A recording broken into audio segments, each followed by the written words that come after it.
ہمارے پیارے نبی حضرت محمد صلی اللہ علیہ وآلہ وسلم کی ایک بہت ہی پیاری اور حکمت سے بھرپور حدیث مبارک ہے، جس میں آپ صلی اللہ علیہ وسلم نے عملی زندگی کا ایک سنہری اصول بیان کرتے ہوئے فرمایا، مومن ایک ہی سوراخ سے دو مرتبہ نہیں ڈسا جاتا۔ جب کوئی انسان ہمیں دلی یا جذباتی طور پر شدید تکلیف پہنچاتا ہے تو عام طور پر انسانی فطرت کا پہلا رد عمل بدلہ، نفرت یا دل میں کینہ پالنا ہوتا ہے۔ لیکن اسلام ہمیں سکھاتا ہے کہ پہنچنے والے دکھ کے جواب میں سامنے والے کو دل سے معاف کر دینا انسانی ظرف کا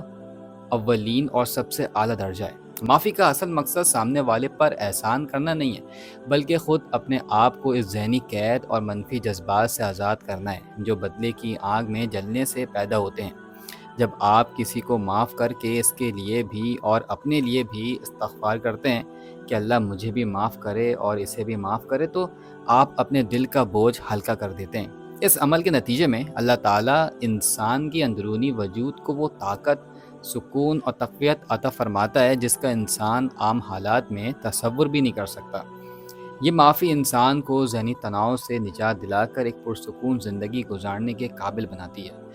معاشرے میں اکثر لوگ معاف کرنے کا یہ غلط مطلب لیتے ہیں کہ اب ہمیں ماضی کو بھلا کر دوبارہ اسی شخص کے ساتھ پہلے جیسے گہرے اور بے تکلف تعلقات استوار کر لینے چاہیے۔ لیکن معافی اور سادگی میں ایک واضح لکیر ہوتی ہے جسے سمجھنا بہت ضروری ہے۔ کسی کو معاف کرنے کا مطلب ہرگز یہ نہیں ہے کہ آپ اپنے ساتھ دوبارہ وہی پرانا سلوک ہونے دیں یا اسے دوبارہ اپنے جذبات کو مجروح کرنے کا لائسنس دے دیں۔ اپنے دل کو بغض سے پاک کرنے کے بعد بھی اپنی زندگی میں اس شخص کے لیے ایک مضبوط حد مقرر کرنا آپ کی اپنی عزت نفس کے لیے لازم ہے۔ اگر آپ معاف کرنے کے بعد بھی بلا جھجک اسی طرح اس کے ساتھ اٹھنا بیٹھنا اور راز و نیاز کی باتیں جاری رکھیں گے تو آپ دانش مندی کے خلاف کام کر رہے ہیں اور سامنے والے کو دوبارہ نقصان پہنچانے کی دعوت دے رہے ہیں۔ یہ اصول ہمیں یہ گہرا سبق دیتا ہے کہ دین اسلام صرف اخلاقیات، نرم دلی اور درگزر کا درس ہی نہیں دیتا، بلکہ وہ اپنے ماننے والوں کو بیدار،